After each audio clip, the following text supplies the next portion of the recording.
요한복음 3장 16절은 혹시 다 외우시죠? 하나님이 세상을 이처럼 사랑하사 독생자를 주셨으니 이는 저를 믿는 자마다 멸망치 않고 영생을 얻게 하신다는 그죠? 그 말씀이죠. 보통은 이 요한복음 3장 16절은 모든 성경의 핵심 구절이라고 많이 우리가 알고 있습니다. 그렇죠?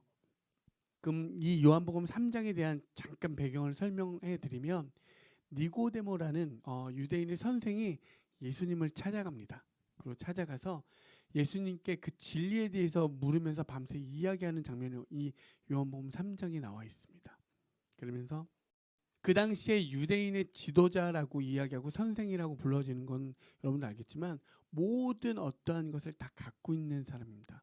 지이면 지, 돈이면 돈, 모든 어떤 권력 같은 것들을 다 갖고 있는 그 사람이 진리를 알고 싶어서 그 예수 그리스도를 그의 행적을 봤더니 이분이 우리의 진짜 참 메시아구나라는 느낌을 받고 그를 찾아가게 됩니다.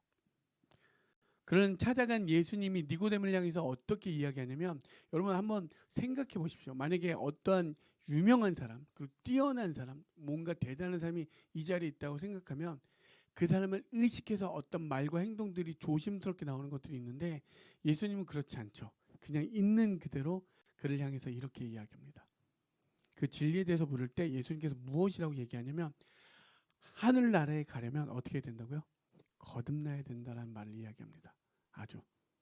그래서 거듭난다라는 그 말을 듣는 니고데모가 하는 말이 뭐냐면 늙은 사람인데 어떻게 다시 태어납니까? 그러면 다시 그 태 속에 어떻게 들어가서 돼야 됩니까? 라는 질문을 합니다. 그 질문을 보면 여러분 한번 생각해 보십시오. 당시에 사내들인 공예의 일원이었습니다.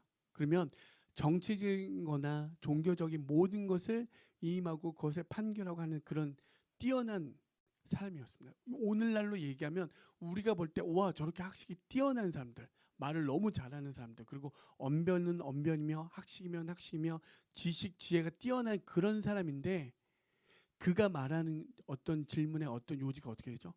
그러면 거듭나라고 하신 당신이 인정돼서 왔는데 거듭나라라고 이야기하니 그러면 어떻게 늙은 사람이 다시 태어나냐고 이렇게 질문합니다. 그 말뜻은 우리에게 시사하는 말은 뭐냐면 육의 사람은 결단코 영의 말을 이해할 수 없다라는 것을 우리가 이 3장에 있는 배경을 통해서 알 수 있을 겁니다. 여러분 아무리 뛰어난 사람이라도 우리가 여러분 인문학 책들 너무 좋은 책들이 많잖아요. 그런 책들을 읽다 보면 우리에게 마음 가운데 분명한 위로들이 있습니다.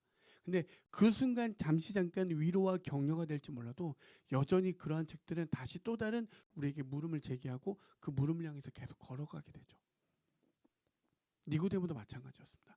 그 당시에 모든 걸 완전히 다 이루고 완벽하다 한 그 사람이 결국엔 또다시 그런 질문할 수밖에 없었던 거죠. 근데 예수님은 우리에게 딱 이야기하는 건 거듭나라라고 이야기합니다. 여러분 거듭나라는 그 말뜻은 아노덴이라는 뜻이고 위로부터 내려오는 것을 이야기합니다. 위로부터 태어났다. 그래서 다시 말하면 이 땅 가운데 우리가 무언가 살고 능동적으로 살아가는 것 같지만 어디를 바라보라고요? 하늘의 것. 하늘을 바라보라고. 하늘로부터 하늘의 것을 생각하며 살아가라고 우리에게 이야기하고 있는 거죠.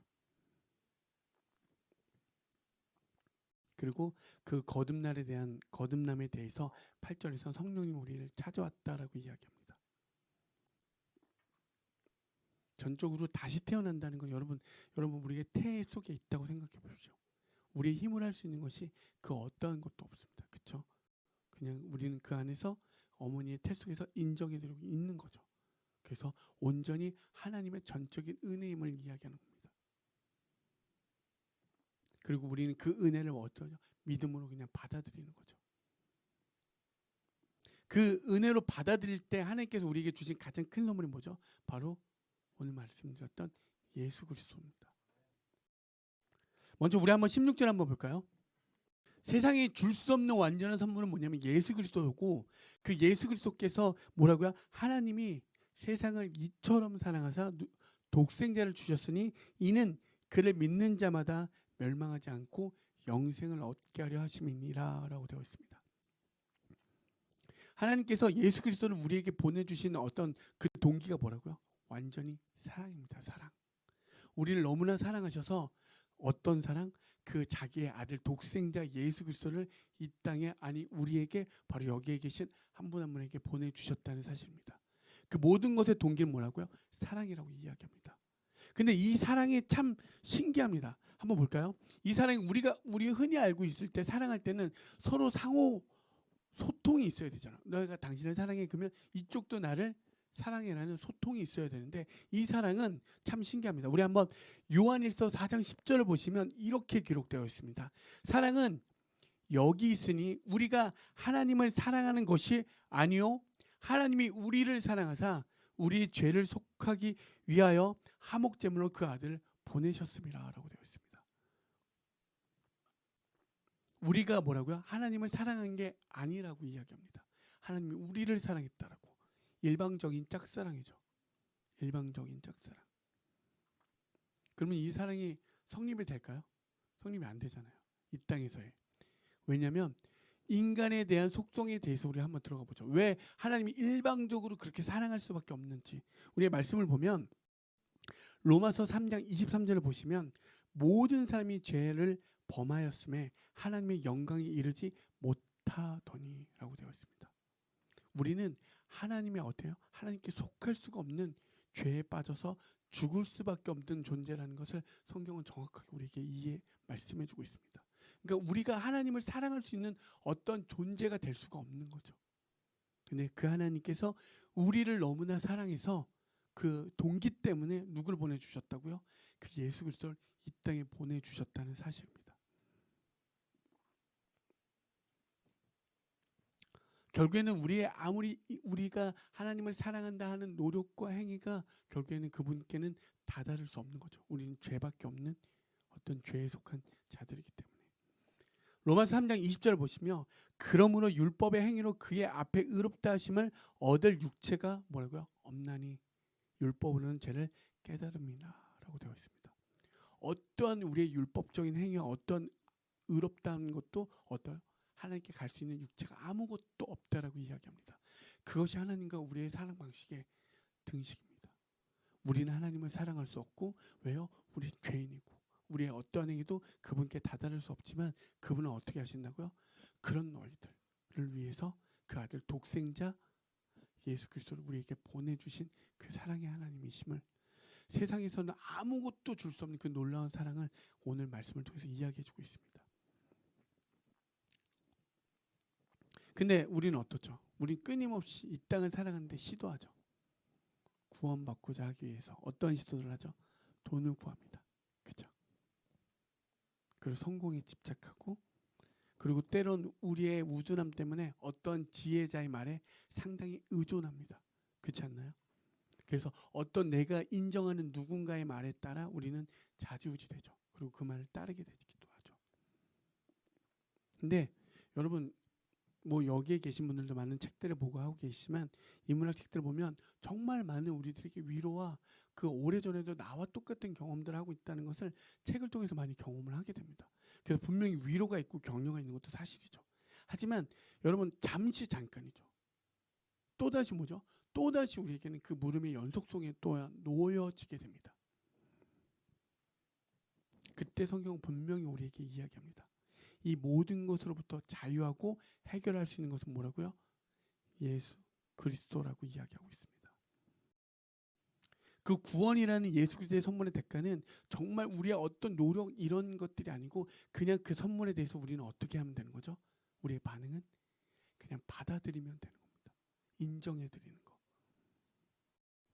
여러분, 예수님께서 우리에게 그 대가 지불을 다 하셨어요. 왜? 우리는 끊임없이 구약을 보시거나 신약을 보시면 구약은 뭐죠? 인간의 타락에 대해서 나오고요. 하나님은 그걸 또 심판하시겠다 하시고 다시 구원하겠다는 그 연속성에 계속 놓여 있습니다. 끊임없이 배신하죠. 인간은.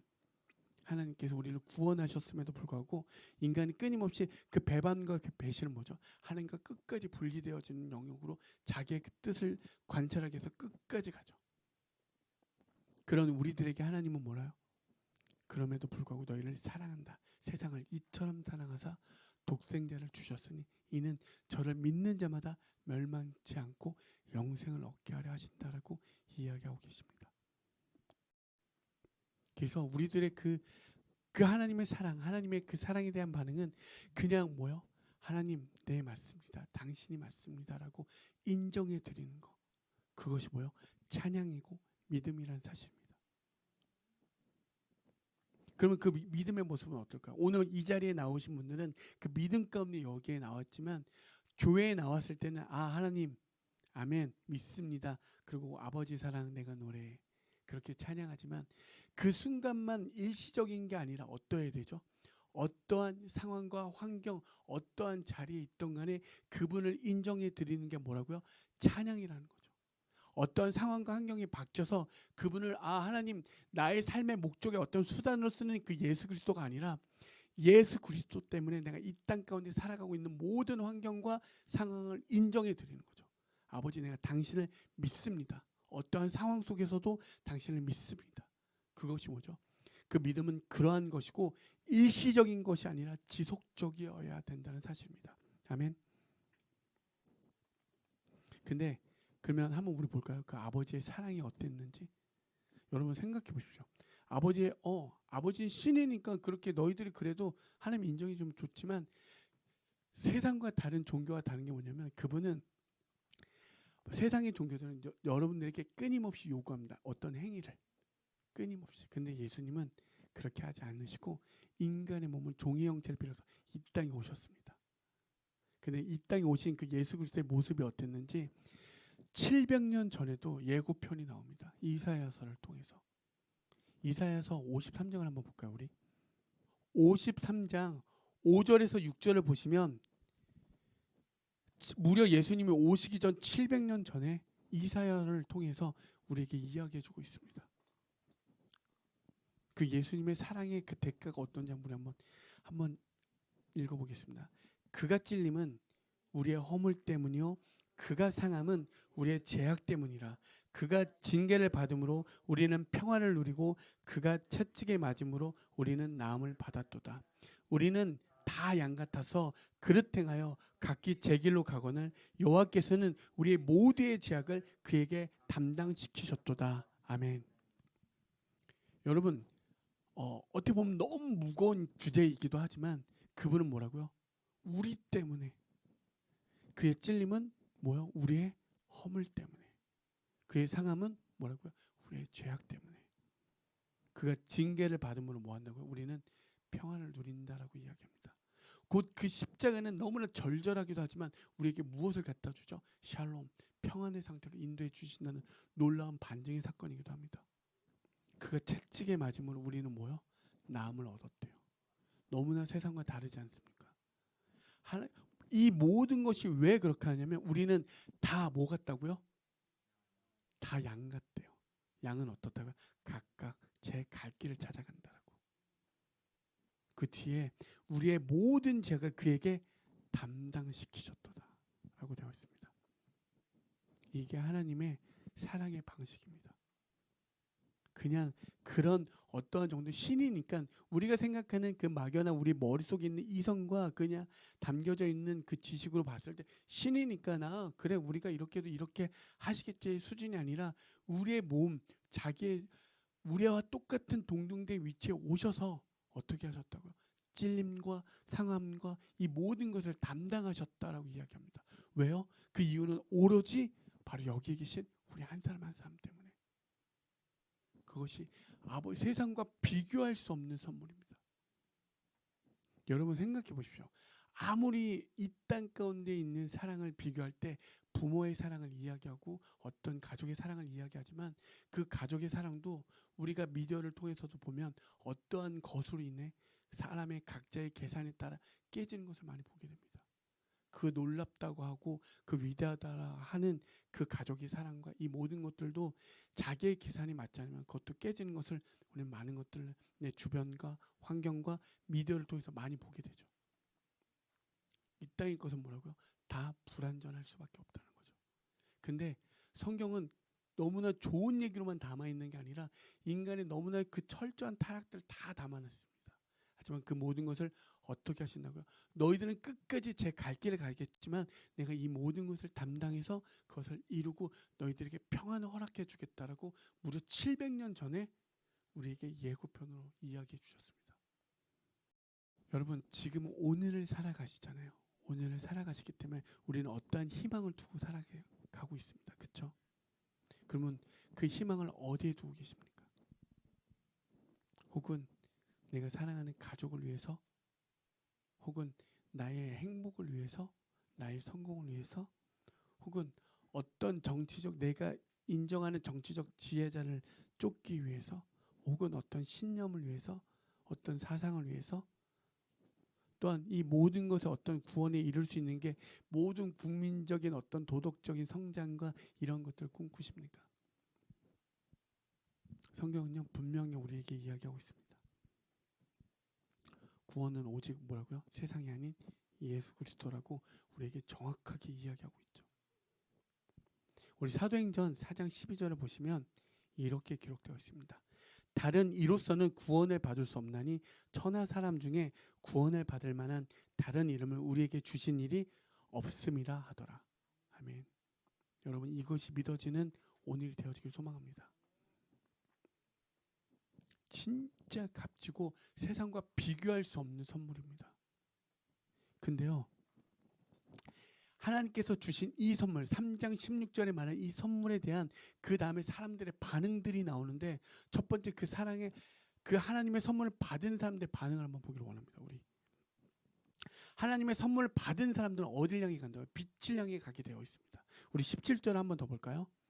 17절을 보시면 하나님이 그 아들을 세상에 보내신 것은 세상을 심판하려 하심이 아니요 그로 말미암아 세상을 구원을 받게 하려 하심이라.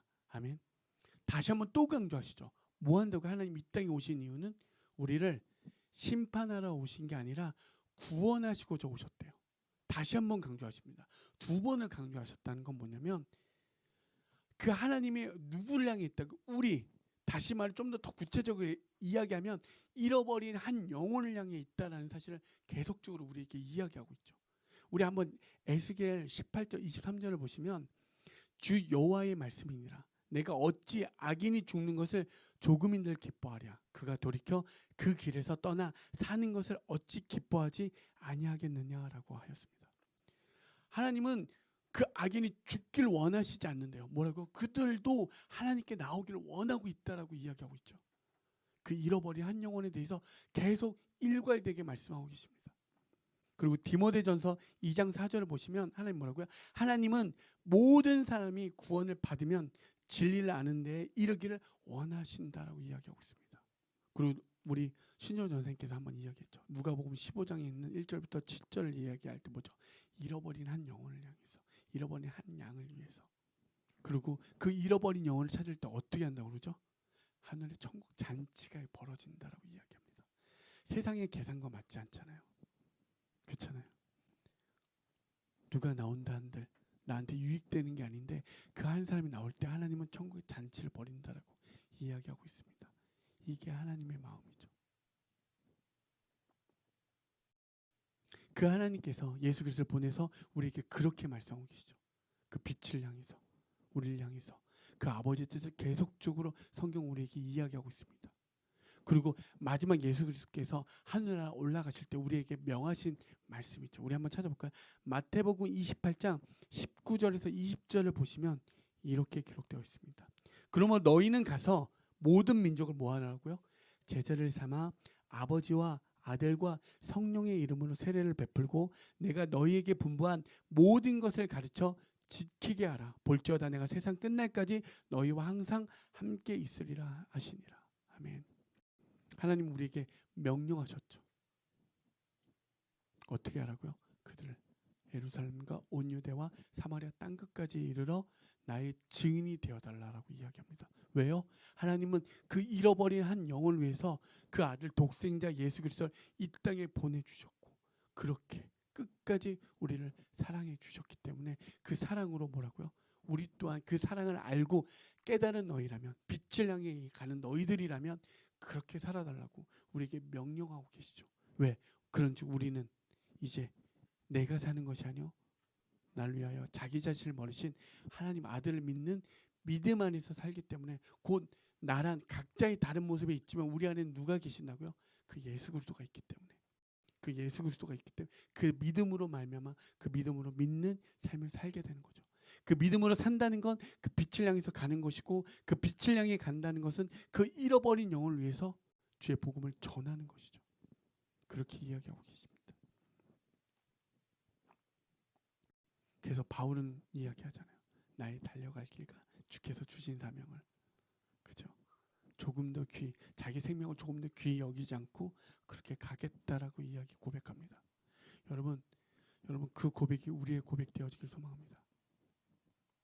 그러면 만약에 그 진리를 향해 하나님의 사랑이 나타날 때, 하나님께서 주시겠다는 그 예수 그리스도의 선물을 향해서 나타날 때 그 진리를 향해 그 선물을 받아들인 사람은 그 빛을 향해 가지만, 반대로 그 선물이 왔음에도 불구하고 그 빛에 대한 반응에 반대되는 사람들의 모습은 어떨까요? 우리 한번 18절 볼까요? 그를 믿는 자는 심판을 받지 아니하는 것이요 믿지 않는 자는 뭐라고요? 하나님의 독생자의 이름을 믿지 아니함으로 벌써 심판을 받은 것이니라라고 되어 있습니다.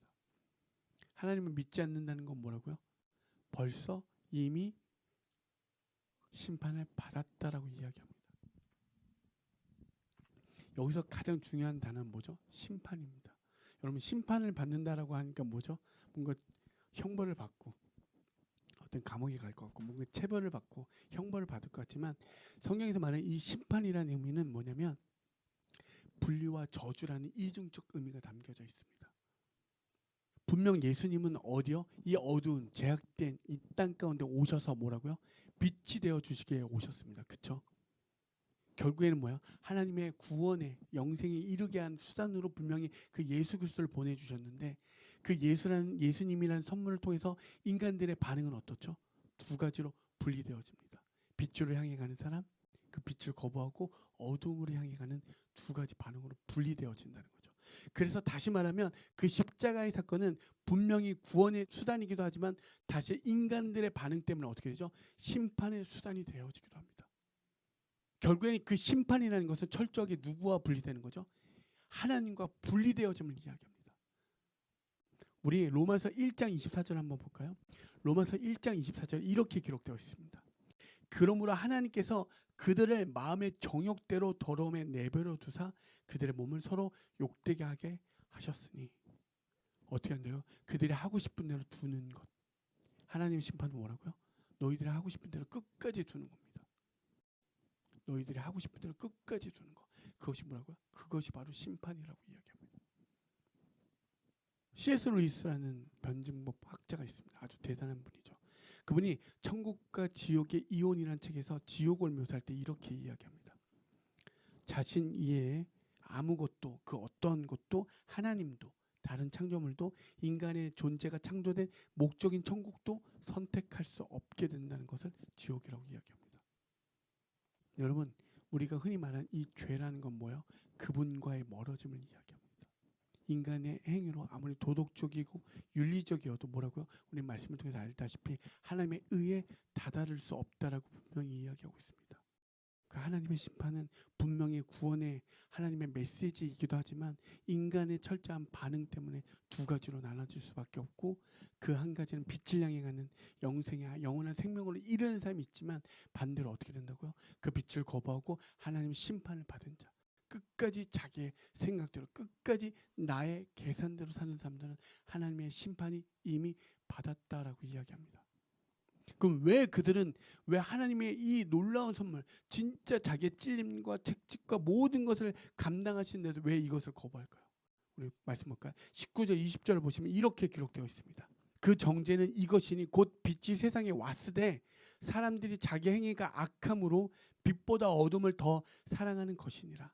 악을 행하는 자마다 빛을 미워하여 빛으로 오지 아니하나니 이는 그 행위가 드러날까 하며.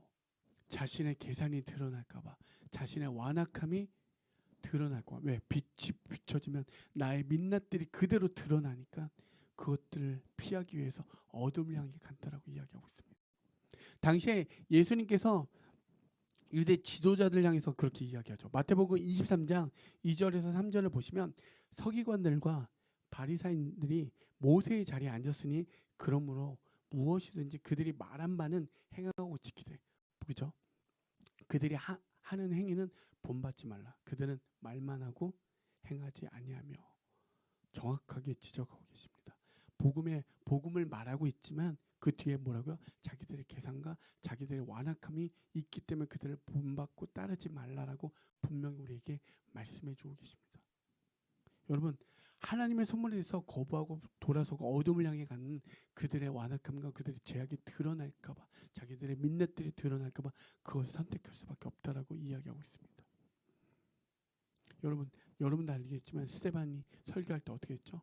그들은 찔림을 얻었는데 그들의 반응은 어땠죠? 무릎 꿇고 회개했습니까? 아니요. 너무나 자신들의 모든 것들이 탄로나고 드러나니까 돌로 그를 쳐 죽이는 장면이 나옵니다. 여러분, 진리를 접했을 때 우리들의 우리들의 태도는 바로 확인할 수 있습니다. 그래서 결국에 우리들의 신앙과 불신앙은 어떻게 나타나죠? 그 결정하는 것은 인간의 현재와 과거가 완전히 분명하게 드러날 수밖에 없습니다. 우리들이 신앙이 있다, 우리들이 신앙이 있지 않다는 것은 여러분의 현재와 여러분의 과거가 완전히 실체가 드러나는 거죠. 근데 여러분, 그 어둠을 쫓아가는 사람들이 꼭 이 교회를 나오지 않는 믿지 않는 사람들만 해당되지는 않습니다. 우리 또한 복음을 듣고 하나님 말씀대로 산다 하지만 그 뒤에 교묘하게 붙어있는 우리들의 계산들도 분명히 있다는 사실을 우리가 인지하시기 바랍니다. 우리가 빛을 향해 가고 있지만 하나님을 위한다고 하지만 하나님은 우리들의 삶의 수단으로 또한 사용할 때가 많고, 오늘 말했던 서기관들과 바리새인들의 모습 가운데 우리의 모습이 있지 않나 다시 한번 되짚어 보시고 새기는 시간이길 소망합니다. 여러분, 인간은 하나님의 사랑 앞에서 어떻게 된다고요? 철저하게 두 가지로 분리되어집니다. 빛으로 향해 가는 사람, 어둠을 향해 가는 사람. 근데 분명한 것은 하나님은 우리를 어떻게 하시고자 원하신다고요? 심판하시고자 하는 것이 아니라 영원한 생명으로 우리를 인도하길 원하신다는 사실입니다.